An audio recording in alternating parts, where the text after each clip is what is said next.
大家好，我係摩根資產管理嘅投資專家廖卓慧。今日我哋會講下環球股票高息策略 GEHI。環球股票高息策略係一個以爭取高息為目標嘅投資方式。佢透過一個相對有防守性嘅方法去投資環球股票，期望令到我哋嘅投資旅程可以相對平穩一啲。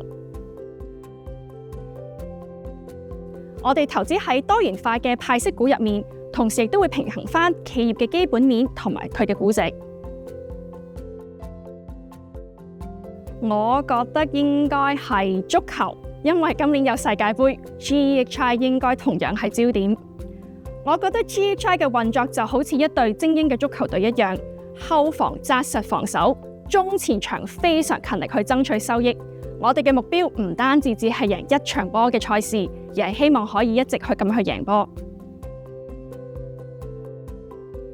除咗透過傳統嘅股票收息之外，仲會賣出認購期權嚟收取期權金，去創造額外收益。呢兩種收益嘅來源可以起到一個互補嘅作用。GEHI 嘅設計係專門用嚟應對市場嘅波幅。當市場比較波動嘅時候，期權金通常都會高啲。呢一部分嘅收益就可以降低投資組合對市場嘅敏感度，更加符合長期投資嘅目標。想了解更多關於環球股票高息策略嘅資訊，可以瀏覽我哋嘅網頁。